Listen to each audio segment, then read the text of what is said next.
రెడ్డి గారిని సపోర్ట్ చేస్తున్నటువంటి శాసనసభ్యుల మీదో మాజీ శాసనసభ్యుల మీదో లేకపోతే కార్యకర్తల మీదో ఏం పెట్టినా పెట్టకపోయినా పోస్టింగ్లు సృష్టించి వారి మీద కేసులు పెడతారు, రోపలేస్తారు, బాధిస్తారు, హింసిస్తారు.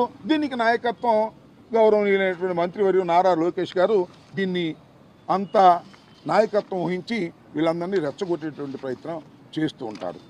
అదేవిధంగా ఇది కూడా ఎవరో కృష్ణసాగర్ అంట నా కూతురు మీద పెట్టినటువంటి పోస్టింగ్ ఇవన్నీ కూడా సర్క్యులేట్ చేస్తారు. చదవటానికి కొద్దిగా సిగ్గాడ్డం వస్తూ ఉంది. అందువలన ఏదో హోంమంత్రి గారిని అన్నారు, చంద్రబాబు నాయుడు గారిని అన్నారు, లోకేష్ గారిని అన్నారు, ఎంత దారుణంగా తిట్టారు అని మీరు చెబుతున్నారే, మరి మా పరిస్థితి ఏంటని అడుగుతున్నాను. ఈయన మేము సృష్టించుకున్నావా? జగన్మోహన్ రెడ్డి గారిని ఎంత భయంకరంగా సోషల్ మీడియాలో మాట్లాడుతున్నారో, ఎంత భయంకరంగా పోస్టింగ్లు పెడుతున్నారో అవి మాత్రం ఈ ప్రభుత్వానికి, ఈ పోలీస్ యంత్రాంగానికి కనిపించవు. కానీ మా వాడు ఎక్కడో ఏదో తప్పు చేశాడని చెప్పేసి వాడు ఇన్ని వందల మందిని అరెస్ట్ చేశారండి. ఎంత దుర్మార్గం అండి. 41 నోటీస్ ఇచ్చి పంపించే వాటికి ఎస్సీ ఎస్టీ అట్రాసిటీస్ యాక్ట్ పెట్టారు. హోంమంత్రి గారిని ఏదో అన్నారని ఎస్సీ ఎస్టీ అట్రాసిటీస్ యాక్ట్ పెట్టారు. ఆమె ఎస్సీనో క్రిస్టియనో మరి నాకు తెలియదు, ఆమె చెప్పింది నేను ఎప్పుడు బైబిల్ పట్టుకు తిరుగుతాను అని. ఇవాళేమో ఎస్సీ అయిపోయింది ఆమె కేసు పెట్టేటప్పటికి. ఇలాంటి దుర్మార్గమైనటువంటి ప్రయత్నాలు చేస్తున్నారు. ఊరినే మైక్ ముందు మాత్రం అద్భుతంగా చెబుతున్నారు, ఎవరినైనా సరే యాక్షన్ తీసుకుంటాం, సహించాం. హోంమంత్రి గారు చెబుతుంది, పాపం ఆమె చేతిలో ఏముందిలే. నేను చెప్పినట్టుగా మైక్ ముందు హోంమంత్రి ఆమె, కడమ వ్యవహారాన్ని చూసేది లోకేష్ గారు. ఆమె చేతిలో ఏమీ లేదు. మైక్ ముందు మాత్రమే అద్భుతంగా అమోఘంగా విచ్చలవిడిగా మాట్లాడేటువంటి పరిస్థితుల్లో ఆమె కనిపిస్తుంది. జగన్మోహన్ రెడ్డి గారు అంటది, జగన్మోహన్ రెడ్డి అంటది. గౌరవం లేదు. మరి ఎక్కడో చూశానయ్యా, వాడు ఎవడో ఉన్నాడు ఒకడో అని ఎవడో పేరు చెబుతుంది. పేరు ఇంటూరు రవికుమార్ని ఆయన లోపలేశారు. వాడు ఎవడో ఇంటూరు రవికుమార్ ఉన్నా అంట, వెధవ అంటుంది. ఏం భాష ఇది? ఈ రాష్ట్ర హోంమంత్రిగా ఉన్నటువంటి ఒక మహిళ మాట్లాడవలసిన భాషనా ఇది? నేను శాసనసభలో కూడా చూసా, దమ్ముంటే నుంచోండి వెళ్ళిపోతారేంటి అంటుంది. ఎవరు వాకౌట్ చేసి వెళ్తుంటే ఇలాంటి అసభ్యకరమైన పదజాలాలు నిరంతరం వాడుతున్నటువంటి ప్రస్తుత మంత్రివర్గ సభ్యులు, హోంమంత్రి గారు, వారికి మాత్రం ఏమి చట్టాలు ఉండవు.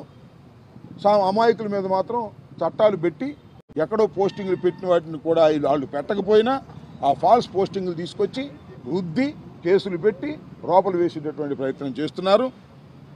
మేమేమి దీనికి ఏమి భయపడేటువంటి పరిస్థితుల్లో లేవని కూడా ఈ సందర్భంగా మనవి చేస్తున్నాం. ఖచ్చితంగా వీటన్నిటిని ఎదుర్కొంటాం. సుశిక్షితులైన సైనికుల్లాగా ముందుకు వెళ్తాం.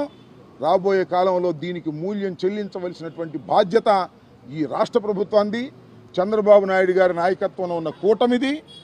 లోకేష్ చెప్తున్నటువంటి మాటలన్నీ కూడా మనం చూస్తున్నాం. ఇది 3వ అధ్యాయం అంట. మరి ఎన్ని అధ్యాయాలు ఉన్నాయి రెడ్ బుక్లో? 3వ అధ్యాయం నడుపుతున్నా నడుపునైనా ఎన్ని అధ్యాయాలు నడుపుతావో నడుపు, అన్నిటినీ ప్రజలు గుర్తుపెట్టుకుంటారు.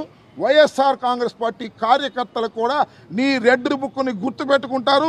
నువ్వు హింసించిన వారిని, నువ్వు కొట్టిన వారిని, నువ్వు లోపల పెట్టిన వారిని అందరూ ఐక్యమవుతారు. రాబోయే కాలంలో నువ్వే చూస్తావు. గుర్తుపెట్టుకోమని మనవి చేస్తున్నా.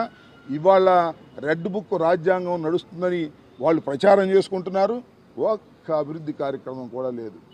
రోడ్లు ఏమంటే గుంటలు పూడుస్తారంట, సిలిండర్లు ఏమంటే అంట సంవత్సరానికి ఓటిస్తారంట, 3 అని ప్రామిస్ చేసి. అమ్మఒడి అంటే లేదంట, 15,000 లేదంట, 18,000 లేదంట, అవన్నీ కనపడవంట. కానీ వీటిని ప్రశ్నిస్తే వైసీపీ సోషల్ మీడియా యాక్టివిస్టులను, లేకపోతే న్యూట్రల్గా ఉన్న సోషల్ మీడియా యాక్టివిస్టులను పట్టుకెళ్తారంట, కొడతారంట, జైల్లో పెడతారంట. ఈ రకమైనటువంటి దుర్మార్గమైనటువంటి కార్యక్రమాలు వాళ్ళు చేసేటటువంటి ప్రయత్నం చేస్తున్నారు. దీన్ని తప్పనిసరిగా ఎదుర్కోవడానికి మేము అందరం సిద్ధంగా ఉన్నాం. ఇవాళ ప్రధానంగా మీ ద్వారా రాష్ట్ర ప్రజానీకానికి తెలియపరచదలుచుకుంది ఏమిటంటే, ఎస్,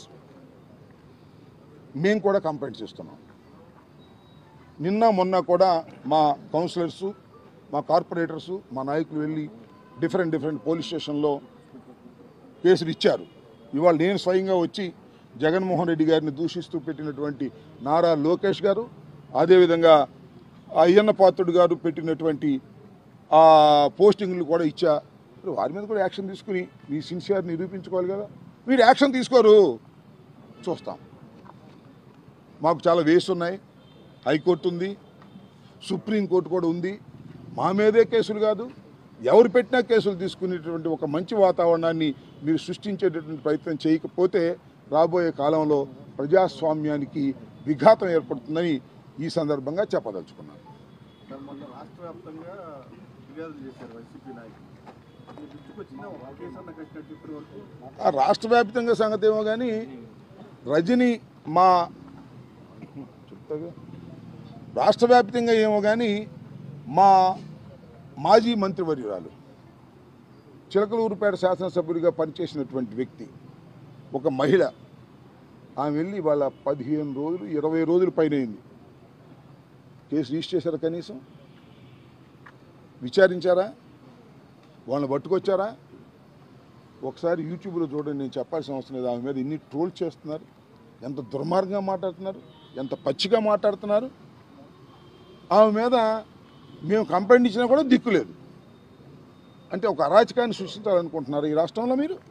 పోలీస్ యంత్రాంగము, నారా లోకేష్ కలిసి